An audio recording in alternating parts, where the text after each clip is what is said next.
Students, आज हम लोग फिनॉल के फिजिकल और केमिकल प्रॉपर्टीज़ का स्टडी करेंगे। केमिकल प्रॉपर्टीज़ के रिएक्शंस को टू पार्ट्स में डिवाइड करेंगे। फर्स्ट पार्ट में बेंजीन रिंग्स के सब्स्टिट्यूशनल रिएक्शन, एडिशनल रिएक्शंस होंगे, न्यूक्लियोफिलिक रिएक्शंस होंगे एंड सेकेंड पार्ट में स्पेसिफिक रिएक्शंस का स्टडी करेंगे। तो आइए सबसे पहले हम फिजिकल प्रॉपर्टीज समझते हैं। Physical properties of phenol, phenol के भौतिक गुण। Pure phenols are colourless, liquid और सॉलिड, अर्थात शुद्ध फिनॉल रंगहीन द्रव या ठोस रूप में पाया जाता है। Now second point, it have carbolic smell. Phenol की गंध कार्बोलिक प्रकार की होती है, इसे फिनॉलिक गंध भी कहते हैं। In lab testing phenol smell is like boy soap, अर्थात प्रयोगशाला में परीक्षण करते समय फिनॉल की गंध लाइफ बॉय साबुन जैसी प्राप्त होती है, इसे कार्बोलिक स्मेल कहते हैं। Because phenol is aromatic compounds and all type of aromatic compounds have a good smell, because the word aroma means good smell. Then third point, low soluble in water, जल में अल्प विलेय या अविलेय होते हैं। Now oxidized in air, phenol वायुमंडलीय वायु की उपस्थिति में ऑक्सीकृत हो जाता है और ऑक्सीडाइज्ड होकर यह रेड और ब्राउनिश कलर यानी लाल भूरे रंग के द्रवित रूप में परिवर्तित हो जाता है। Now last point, BP is high in the comparison of hydrocarbons and haloarenes, अर्थात हेलोएरीन्स के और हाइड्रोकार्बन्स के तुलना में फिनॉल्स के जो क्वथनांक हैं वो उच्च होते हैं। अब हम लोग केमिकल प्रॉपर्टीज का स्टडी करेंगे। Then first reaction with zinc. Question पूछा जाएगा क्या होता है जब फिनॉल को जिंक चूर्ण के साथ गर्म करते हैं। इंपॉर्टेंट रिएक्शन है ये। तो फिनॉल की क्रिया जिंक चूर्ण से कराने पर जिंक इसके ऑक्साइड को एब्जॉर्ब करता है और सबस्ट्रैक्ट करता है ZnO के रूप में, जिंक ऑक्साइड के रूप में, और हाइड्रोजन सिमेट्रिकल हो जाता है जिससे बेंजीन मुख्य उत्पाद के रूप में प्राप्त होता है। अर्थात फिनॉल की क्रिया जिंक चूर्ण से कराने पर बेंजीन प्राप्त होता है। Second reaction with ammonia.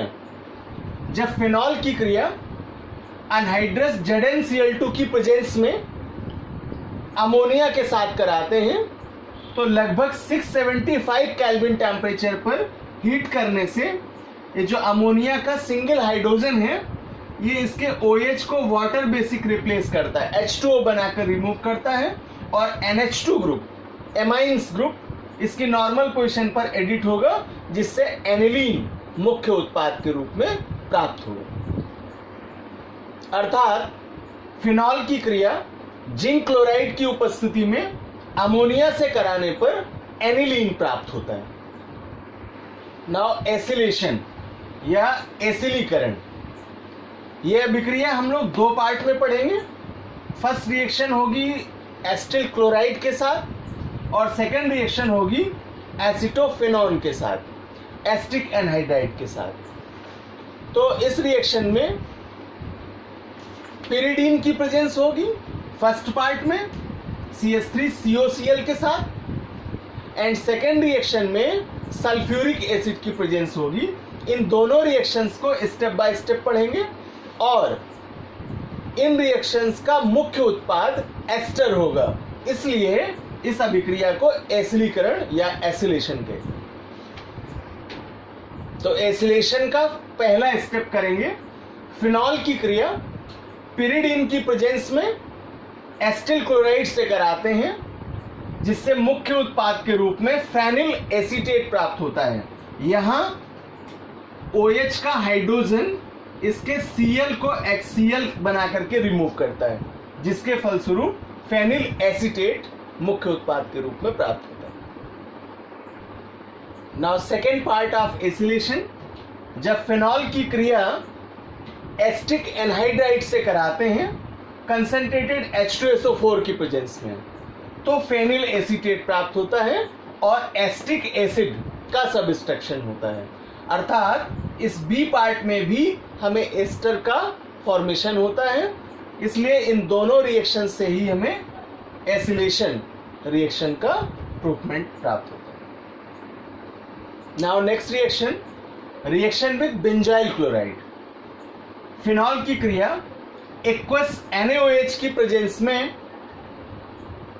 Benzyl chloride से कराते हैं, C6H5 COCl से कराते हैं, तो यहाँ हाइड्रोजन इस क्लोरीन के द्वारा सबस्ट्रैक्ट किया जाता है, जिसके फलस्वरूप फेनिल बेंजोएट उत्पाद प्राप्त होता है।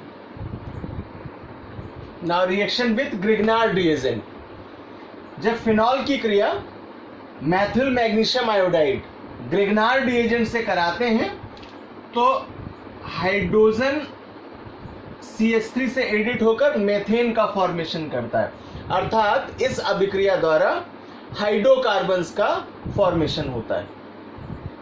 तो CH3H के जुड़ने से यहां मेथेन हाइड्रोकार्बन के रूप में प्राप्त होगा। नाइट्रेशन रिएक्शन, नाइट्रीकरण अभिक्रियाएं, वे अभिक्रियाएं जो नाइट्रिक एसिड की प्रेजेंस में पूरी होती हैं, उन्हें नाइट्रीकरण अभिक्रियाएं कहते हैं। यहाँ नाइट्रीकरण की क्रिया को दो पार्ट में पढ़ेंगे। फर्स्ट पार्ट में without presence of H2SO4 and second reaction में प्रेजेंस ऑफ H2SO4, और बोथ रिएक्शंस के प्रोडक्ट भी अलग अलग होंगे। तो पहली रिएक्शन, फिनॉल की क्रिया डाइल्यूट HNO3 के साथ 293 केल्विन पर कराते हैं, तो वाटर के सबस्ट्रक्शन से आर्थोनाइट्रोफिनॉल या 2-नाइट्रोफिनॉल और पैरानाइट्रोफिनॉल या 4-नाइट्रोफिनॉल प्राप्त होते हैं। तो नाइट्रेशन का second reaction most important, phenol की क्रिया कंसंट्रेटेड H2SO4 की प्रेजेंस में नाइट्रिक एसिड से कराते हैं, तो पोजीशन नंबर 2, 4 एंड 6 का सिंगल हाइड्रोजन नाइट्रिक एसिड के OH से रिएक्ट करके थ्राइस मॉलिक्यूल ऑफ H2O का सबस्ट्रक्शन करता है, और यहाँ 3 नाइट्रो समूह बचते हैं जो रिप्लेसमेंट हुए हाइड्रोजन की वैलेंसीज को पूरा करते हैं। अर्थात position number 2, position number 4 and position number 6 पर एडिट हो जाते हैं। तो इसका नॉमिनेशन करते हैं 2, 4, 6 और 3 टाइम्स है इसलिए लिखते हैं ट्राई, नाइट्रो समूह है इसलिए नाइट्रो, और फिनॉल पर एडिट होता है इसलिए फिनॉल।